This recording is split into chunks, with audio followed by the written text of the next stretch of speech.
ಕೆಲವೊಂದು ಚಿಕ್ಕ ಪುಟ್ಟ ಬದಲಾವಣೆಗಳನ್ನು ಮಾಡೋದ್ರಿಂದ ವಾಕಿಂಗ್ ಅನ್ನ ನಮ್ಮ ಇಡೀ ದೇಹದ ವರ್ಕೌಟ್, ಫುಲ್ ಬಾಡಿ ವರ್ಕೌಟ್ ಆಗಿ ಅದನ್ನ ಮಾರ್ಪಾಡು ಮಾಡಬಹುದು ಅಂದ್ರೆ ಆಶ್ಚರ್ಯ ಆಗುತ್ತಲ್ಲ. ವಾಕಿಂಗ್ ಅಂದ್ರೆ ಕೇವಲ ನಮ್ಮ ಕಾಲುಗಳಿಗೆ ಮಾತ್ರ ವ್ಯಾಯಾಮ ಅಷ್ಟೇ ಅಲ್ಲ, ಅದರಿಂದ ಹಲವಾರು ಲಾಭಗಳಾಗುತ್ತೆ, ಇದೆಲ್ಲರಿಗೂ ಗೊತ್ತು. ಆದ್ರೆ ಕೆಲವೊಂದು ಮೂವ್ಮೆಂಟ್ಸ್ ಅನ್ನ ನಾವು ಪ್ರತಿದಿನ ವಾಕಿಂಗ್ ಮಾಡಬೇಕಾದ್ರೆ ಅನುಸರಿಸಿದ್ರೆ ನಮ್ಮ ಇಡೀ ದೇಹಕ್ಕೆ, ನಮ್ಮ ಮಾಂಸಖಂಡಗಳನ್ನ ಗಟ್ಟಿಯಾಗಿಟ್ಕೊಂಡು ನಮ್ಮ ಮನಸ್ಸು ಕ್ಲಿಯರ್ ಆಗಿ ನಮ್ಮ ಟೆನ್ಷನ್ ಕಡಿಮೆ ಮಾಡ್ಲಿಕ್ಕೆ, ನಮ್ಮ ದೇಹದ ತೂಕ ಕಡಿಮೆ ಮಾಡ್ಲಿಕ್ಕೆ, ಈ ರೀತಿ ಹಲವಾರು ಲಾಭಗಳು ಹೆಚ್ಚಾಗ್ಲಿಕ್ಕೆ, ಸಾಮಾನ್ಯವಾಗಿ ಎಷ್ಟು ಲಾಭ ಆಗುತ್ತೋ ಅದರ 4 ಪಟ್ಟು ಹೆಚ್ಚು ಲಾಭ ಪಡಲಿಕ್ಕೆ ಸಾಧ್ಯ ಆಗುತ್ತೆ. ಇದು ಹೇಗೆ ಅಂತ ನಾವಿವತ್ತು ಅರ್ಥ ಮಾಡ್ಕೊಳ್ಳೋಣ. ವಾಕಿಂಗ್ ಮಾಡುವಂತವ್ರು ಪ್ರತಿಯೊಬ್ರು ಕೂಡ ಈ ವಿಡಿಯೋನ ಕೊನೆ ತನಕ ನೋಡಿದ್ರೆ ಈ 10 ಪಾಯಿಂಟ್ಸ್ ಗಳಿಂದ ನಿಮ್ಗೆ ಖಂಡಿತ ಲಾಭ ಆಗುತ್ತೆ. ನಮಸ್ಕಾರ, ನಾನು ನಿಮ್ಮ orthopaedic surgeon doctor Kishan Bhagwat.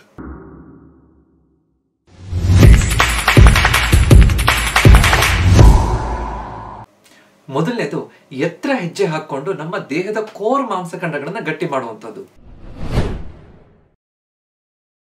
High stepping gate ಅಂತ ಹೇಳ್ತೀವಿ. ನಾವು ಮಾಮೂಲಿ ವಾಕಿಂಗ್ ಮಾಡಬೇಕಾದ್ರೆ ಮಧ್ಯದಲ್ಲಿ ಸ್ವಲ್ಪ ಹೊತ್ತಿನ ಸಮಯ ನಮ್ಮ ಕಾಲುಗಳನ್ನ ಎತ್ತರ ಹಾಕೊಂಡು, ಅಂದ್ರೆ ನಮ್ಮ ಮಂಡಿಯನ್ನ ನಮ್ಮ ಹಿಪ್ ಜಾಯಿಂಟ್ ಲೆವೆಲ್ ತನಕ ಅಥವಾ ಅದಕ್ಕಿಂತ ಮೇಲೆ ಎತ್ತಿ ಎತ್ತಿ ಹಾಕೋದ್ರಿಂದ ನಮ್ಮ ಕೋರ್ ಮಸಲ್ಸ್ ಅನ್ನ ಗಟ್ಟಿ ಮಾಡ್ಲಿಕ್ಕೆ ಅನುಕೂಲ ಆಗುತ್ತೆ. ಕೋರ್ ಮಸಲ್ಸ್ ಅಂದ್ರೆ ಯಾವುದು? ನಾವು ನೇರವಾಗಿ ನಿಂತ್ಕೊಳ್ಳೋಕೆ, ನಮ್ಮ ಭಂಗಿಯನ್ನ ಕಾಪಾಡ್ಕೊಳ್ಳೋಕೆ, ಆರಾಮಾಗಿ ನಡಿಲಿಕ್ಕೆ ಸಹಾಯ ಮಾಡುವಂತಹದ್ದು, ಬೆನ್ನಿಗೆ ಸಪೋರ್ಟ್ ಕೊಡುವಂತಹ ಮಾಂಸಖಂಡಗಳು.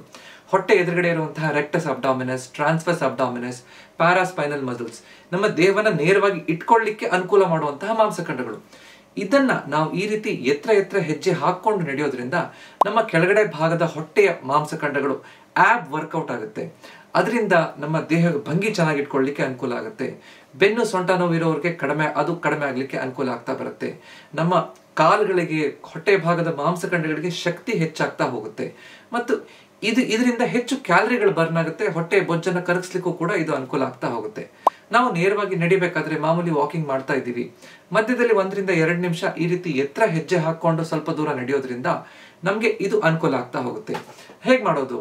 ನೇರವಾಗಿ ನಿಂತ್ಕೊಂಡು ಒಂದೊಂದೇ ಕಾಲನ್ನ ಹೇಗೆ ಮಾಮೂಲಿ ನಡಿತೀವೋ, ಎಡಗಡೆ ಕಾಲು ಬಲಗಡೆ ಕಾಲು ಅದೇ ರೀತಿಯಲ್ಲಿ ಸ್ವಲ್ಪ ಮಂಡಿಯನ್ನ ಎತ್ತಿ ಎತ್ತಿ ಮೇಲೆ ಹಾಕುವಂಥದ್ದು.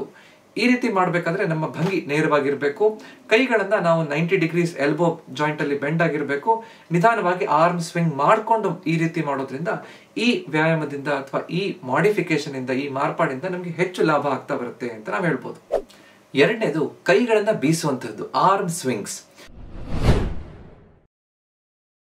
ನಾವು ವಾಕಿಂಗ್ ಮಾಡ್ಬೇಕಾದ್ರೆ ಕೆಲವೊಮ್ಮೆ ಕೈಗಳನ್ನ ಸರಿಯಾಗಿ ಬೀಸೋದನ್ನ ಮರ್ತು ಬಿಡ್ತೀವಿ. ಈ ರೀತಿ ಸರಿಯಾಗಿ ಕೈಯನ್ನ ಬೀಸೋದ್ರಿಂದ ನಮ್ಮ ಅಪ್ಪರ್ ಬಾಡಿ ಅನ್ನ ನಾವು ಎಂಗೇಜ್ ಮಾಡಬಹುದು.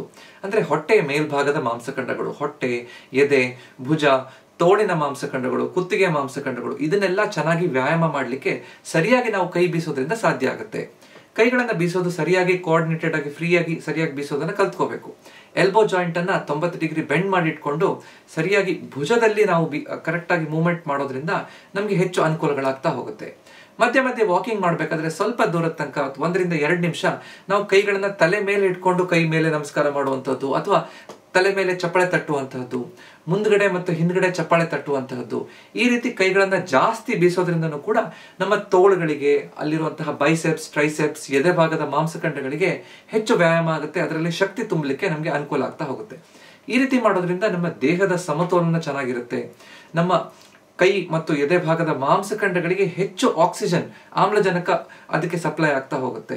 ಇದರಿಂದ ನಮ್ಮ ಇಡೀ ದೇಹದ ಫುಲ್ ಬಾಡಿ ವರ್ಕೌಟ್ ಆಗ್ಲಿಕ್ಕೆ ವಾಕಿಂಗ್ ಅನ್ನ ನಾವು ಮಾರ್ಪಾಡು ಮಾಡಿದಾಗ ಆಗುತ್ತೆ. ಮೂರನೇದು, ಹೀಲ್ ಟು ಟೋ ವಾಕಿಂಗ್. ನಾವು ಸರಿಯಾದ ಭಂಗಿಯಲ್ಲಿ ನಡೆಯೋದನ್ನ ಕಲ್ತ್ಕೋಬೇಕು.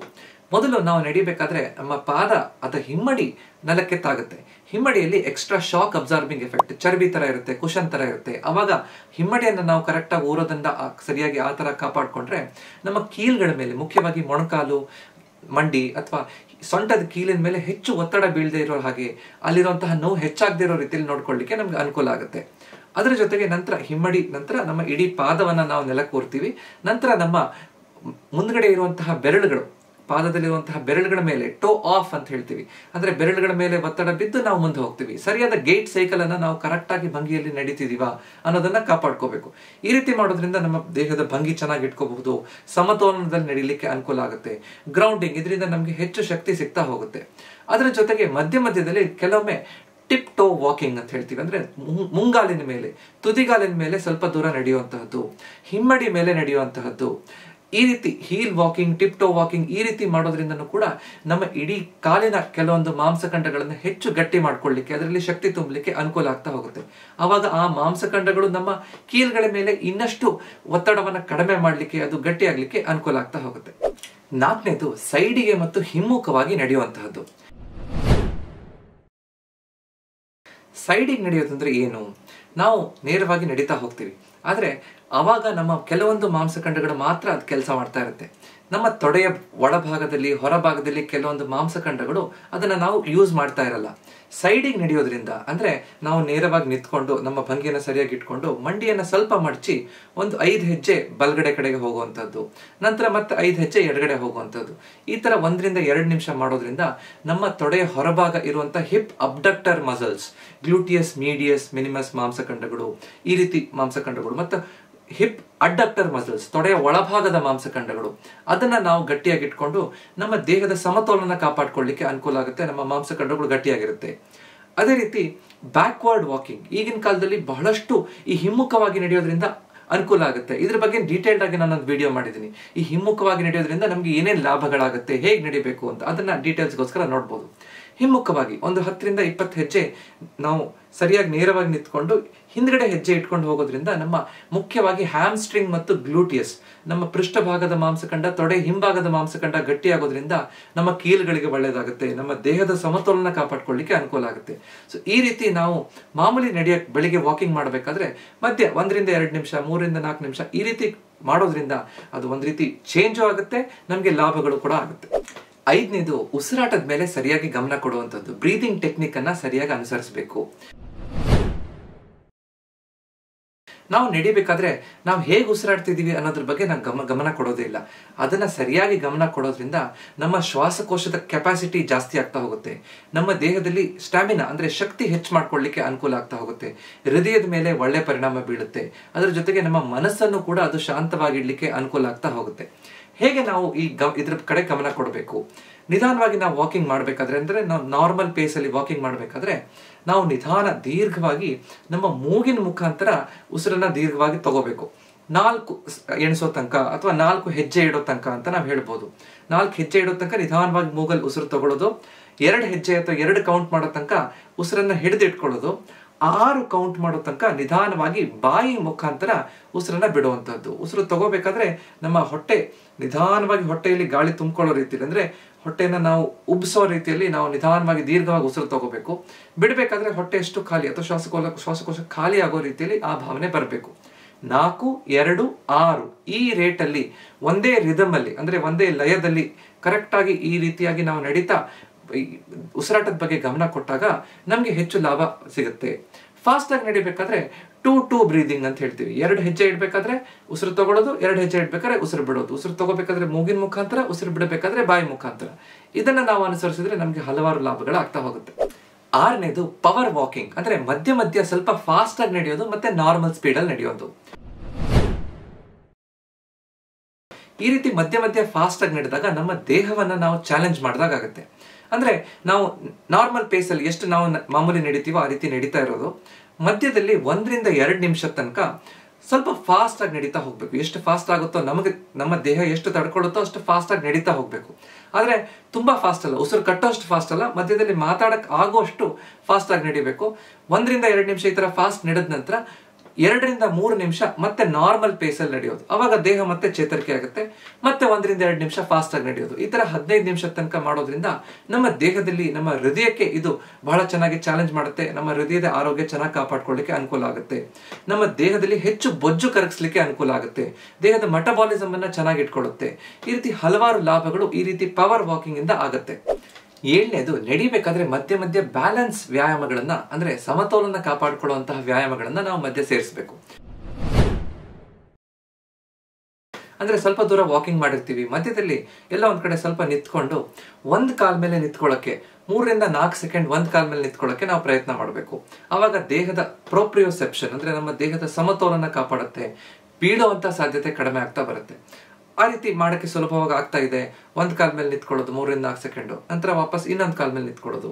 ಸ್ವಲ್ಪ ಮಾಡೋಕ್ಕೆ ಸುಲಭ ಆಗ್ತಿದೆ ಅಂತಂದ್ಮೇಲೆ ಕಣ್ಣು ಮುಚ್ಕೊಂಡು ನಿಂತ್ಕೊಳ್ಳೋಕೆ ಪ್ರಯತ್ನ ಮಾಡಬೇಕು. 2 ಕೈಗಳನ್ನು ಮೇಲ್ಗಡೆ ಹಿಡ್ಕೊಂಡು ನಿಂತ್ಕೊಳ್ಳೋಕೆ ಪ್ರಯತ್ನ ಮಾಡಬೇಕು. ಈ ರೀತಿ ಮಾಡೋದ್ರಿಂದ ದೇಹದಲ್ಲಿ ಆ ಸ್ಟೆಬಿಲಿಟಿ ಮತ್ತು ಬ್ಯಾಲೆನ್ಸ್ ಅನ್ನ ನಾವು ಕಾಪಾಡ್ಕೊಳ್ಳೋಕೆ ಅನುಕೂಲ ಆಗ್ತಾ ಹೋಗುತ್ತೆ. 8ನೇದು ವಾಕಿಂಗ್ ಪೋಲ್ಗಳನ್ನ ನಾವು ನಡಿಬೇಕಾದ್ರೆ ಬಳಸುವಂತಹದ್ದು. ನೀವು ನೋಡಿರ್ಬೋದು, ಗುಡ್ಡ ಹತ್ತಬೇಕಾದ್ರೆ, ಮುಖ್ಯವಾಗಿ ಟ್ರೆಕ್ಕಿಂಗ್ ಎಲ್ಲ ಹೋಗ್ಬೇಕಾದ್ರೆ 2 ಕೋಲ್ಗಳನ್ನು ಹಿಡ್ಕೊಂಡು ಗುಡ್ಡ ಹತ್ತುತ್ತಾ ಹೋಗ್ತಾರೆ, ನಡೀತಾ ಹೋಗ್ತಾರೆ. 2 ಈ ವಾಕಿಂಗ್ ಪೋಲ್ಗಳನ್ನು ಉಪಯೋಗಿಸ್ಕೊಂಡು ನಡೆಯೋದನ್ನ ನಾವು ನಾರ್ಡಿಕ್ ವಾಕಿಂಗ್ ಅಂತ ಹೇಳ್ತೀವಿ. ಈ ರೀತಿ ಮಾಡೋದ್ರಿಂದ ನಮ್ಮ ಇಡೀ ದೇಹವನ್ನ ನಾವು ಎಂಗೇಜ್ ಮಾಡಿದಾಗುತ್ತೆ. ಎಲ್ಲಾ ಮಾಂಸಖಂಡಗಳನ್ನು ಕೂಡ ಅದಕ್ಕೆ ಕೆಲಸ ಕೊಟ್ಟ ಹಾಗಾಗುತ್ತೆ. ನಮ್ಮ ಭುಜದ ಮಾಂಸಖಂಡ, ಎದೆ ಭಾಗದ ಮಾಂಸಖಂಡ, ಹೊಟ್ಟೆ ಭಾಗದ ಮಾಂಸಖಂಡ, ಕುತ್ತಿಗೆ, ಬೆನ್ನು, ತೊಡೆ ಭಾಗದ ಎಲ್ಲಾ ಮಾಂಸಖಂಡಗಳು ಕೂಡ ಗಟ್ಟಿಯಾಗ್ಲಿಕ್ಕೆ ಅನುಕೂಲ ಆಗ್ತಾ ಹೋಗುತ್ತೆ. ಸಾಮಾನ್ಯವಾಗಿ ಎಷ್ಟು ನಮ್ಮ ಶಕ್ತಿ ಖರ್ಚಾಗುತ್ತೋ, ಎನರ್ಜಿ ಖರ್ಚಾಗುತ್ತೋ, ಅದಕ್ಕಿಂತ 46% ಹೆಚ್ಚು ಎನರ್ಜಿ ಈ ನಾರ್ಡಿಕ್ ವಾಕಿಂಗ್ ಅಥವಾ ಕೋಲ್ಗಳನ್ನು ಹಿಡ್ಕೊಂಡು ನಡೆದಾಗ ಆಗುತ್ತೆ. ನಾವು ಮುಖ್ಯವಾಗಿ ಈ ಏರುಪೇರು ನಡಿಬೇಕಾದ್ರೆ ಅಥವಾ ಗುಡ್ಡ ಸಮತೋಲನ ಇಲ್ಲದೆ ಇರುವಂತಹ, ಅಂದ್ರೆ ಇಲ್ಲದೆ ಇರುವಂತಹ ಜಾಗದಲ್ಲಿ ನಡಿಬೇಕಾದ್ರೆ ಈ ಕೋಲನ್ನು ಬಳಸೋದ್ರಿಂದ ನಮಗೆ ಉಪಯೋಗ ಆಗುತ್ತೆ. ಸರಿಯಾದ ಭಂಗಿಯಲ್ಲಿ ನಡಿಬೇಕು, ಕರೆಕ್ಟ್ ಆಗಿ ಫ್ರೀಯಾಗಿ ಆ ಕೋಲನ್ನ ಬಳಸೋದನ್ನ ನಾವು ಕಲ್ತ್ಕೋಬೇಕು. ಸರಿಯಾದ ಹೈಟಿನ ಕೋಲ್ಗಳನ್ನ ಉಪಯೋಗಿಸ್ಕೊಂಡ್ರೆ ನಮ್ಗೆ ಇದರಿಂದ ಹೆಚ್ಚು ಲಾಭ ಆಗ್ತಾ ಹೋಗುತ್ತೆ ಅಂತ ನಾವು ಹೇಳ್ಬೋದು. 9ನೇದು ಸ್ವಲ್ಪ ದೂರ ವಾಕಿಂಗ್ ಮಾಡಾದ್ಮೇಲೆ ಲಂಜಸ್ ಮತ್ತು ಸ್ಕ್ವಾಟ್ಸ್ ಅನ್ನ ನಾವು ಮಾಡೋದ್ರಿಂದ ನಮ್ಗೆ ಅನುಕೂಲ ಆಗ್ತಾ ಹೋಗುತ್ತೆ. ಸ್ವಲ್ಪ ದೂರ ವಾಕಿಂಗ್ ಮಾಡಾದ್ಮೇಲೆ ಮಧ್ಯೆ 1-2 ನಿಮಿಷ ನಾವು ಗ್ಯಾಪ್ ತಗೊಂಡು ಕೆಲವೊಂದು ವ್ಯಾಯಾಮಗಳನ್ನು ಮಾಡಬೇಕು. ಮುಖ್ಯವಾಗಿ ಲಂಜಸ್, ಅದರಲ್ಲಿ ಫಾರ್ವರ್ಡ್ ಲಂಜ್ ಮತ್ತು ಸೈಡ್ ಲಂಜ್ ಅಂತ ಹೇಳ್ತೀವಿ.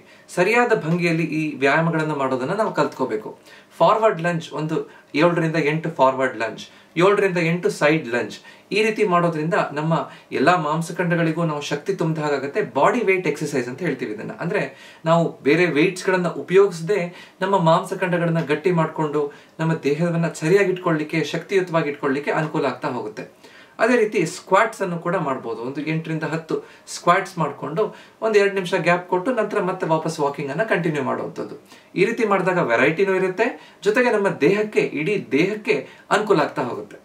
10ನೇದು ಮತ್ತು ಕೊನೆಯದು, ನಾವು ವಾಕಿಂಗ್ ಮಾಡ್ಬೇಕಾದ್ರೆ ಪಾಸಿಟಿವ್ ಥಿಂಕಿಂಗ್, ಸಕಾರಾತ್ಮಕ ಆಲೋಚನೆಗಳನ್ನು ಮಾತ್ರ ಮಾಡಬೇಕು. ಪ್ರತಿಯೊಬ್ಬರಿಗೂ ಮನಸ್ಸಲ್ಲಿ ಬೇಜಾರಿರುತ್ತೆ, ತೊಂದರೆಗಳಿರುತ್ತೆ, ನೋವುಗಳಿರುತ್ತೆ. ಆದ್ರೆ ಇದನ್ನೆಲ್ಲ ಬಿಟ್ಟು ನಾವು ವಾಕಿಂಗ್ ಮಾಡ್ಬೇಕಾದ್ರೆ ಪ್ರಕೃತಿ ಜೊತೆ ನಾವು ಕನೆಕ್ಟ್ ಆಗ್ಬೇಕು. ಅವಾಗ ನಮ್ಮ ಮನಸ್ಸಲ್ಲಿ ಕೇವಲ ಪಾಸಿಟಿವ್ ಥಾಟ್ಸ್ ಬರಬೇಕು, ಸಕಾರಾತ್ಮಕ ಆಲೋಚನೆಗಳು ಮಾತ್ರ ಬರಬೇಕು. ನಾನು ನಡಿಬೇಕಾದ್ರೆ ಆರಾಮಾಗಿ ನಡೀತಾ ಇದ್ದೀನಿ, ನನ್ನ ನಡೀತಾ ವಾಕಿಂಗ್ ಮಾಡ್ತಾ ನನ್ನ ಆರೋಗ್ಯ ಸುಧಾರಿಸ್ತಾ ಇದೆ, ನನ್ನಲ್ಲಿರುವಂತಹ ನೋವುಗಳು, ದೈಹಿಕ ನೋವು ಮತ್ತು ಮಾನಸಿಕ ನೋವು ಅದೆಲ್ಲ ಹೋಗ್ತಾ ಇದೆ, ನನ್ನ ಆರೋಗ್ಯ ಚೆನ್ನಾಗಾಗ್ತಾ ಇದೆ, ನಾನು ಗಟ್ಟಿ ಆಗ್ತಾ ಇದ್ದೀನಿ. ಈ ರೀತಿ ಪಾಸಿಟಿವ್ ಅಫರ್ಮೇಷನ್ಸ್ ಗಳನ್ನು ಹೇಳಬೇಕು.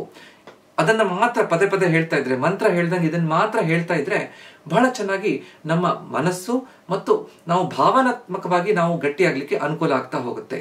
ಇದರ ಜೊತೆಗೆ ನಾವು ವಾಕಿಂಗ್ ಮಾಡೋದ್ರಿಂದ ನಾವು ಪ್ರಕೃತಿ ಜೊತೆ ಕನೆಕ್ಟ್ ಆಗೋದನ್ನ ನಾವು ಮರಿಬಾರ್ದು. ನಾವು ಪ್ರಕೃತಿಗೆ ನಾವು ಕೃತಜ್ಞತೆಯನ್ನ ತೋರಿಸ್ಬೇಕು. ಅವಾಗ ನಮ್ಮ ಮನಸ್ಸು ಶಾಂತವಾಗ್ತಾ ಹೋಗುತ್ತೆ, ನಮ್ಮಲ್ಲಿರುವಂತಹ ತಳಮಳ ಎಲ್ಲ ಕಮ್ಮಿ ಆಗ್ತಾ ಹೋಗುತ್ತೆ, ನಾವು ಖುಷಿಯಿಂದ ಜೀವನವನ್ನ ಸಾಗಿಸ್ಲಿಕ್ಕೆ ಅನುಕೂಲ ಆಗ್ತಾ ಹೋಗುತ್ತೆ.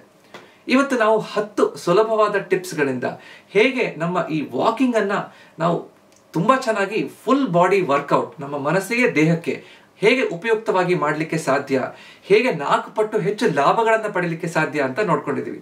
ಈ ವಿಡಿಯೋ ನಿಮ್ಗೆ ಇಷ್ಟ ಆಗಿದ್ರೆ ದಯವಿಟ್ಟು ಇದನ್ನ ಲೈಕ್ ಮಾಡಿ ಮತ್ತು ಅಕ್ಕಪಕ್ಕದ ಜೊತೆ ಹಂಚ್ಕೊಳ್ಳಿ. ಇದೇ ರೀತಿ ಹೆಚ್ಚಿನ ವಿಡಿಯೋ ನೋಡ್ಬೇಕು ಅಂದ್ರೆ ನನ್ನ ಚಾನೆಲ್ನ ದಯವಿಟ್ಟು ಸಬ್ಸ್ಕ್ರೈಬ್ ಮಾಡಿ. ಯಾಕಂದ್ರೆ ನಮ್ಮ ಆರೋಗ್ಯ ನಮ್ಮ ಕೈಯಲ್ಲಿದೆ, ಅದನ್ನ ಸರಿಯಾಗಿ ಇಟ್ಕೊಳ್ಳೋದು ನಮ್ಮ ಕರ್ತವ್ಯ. ನಮಸ್ಕಾರ.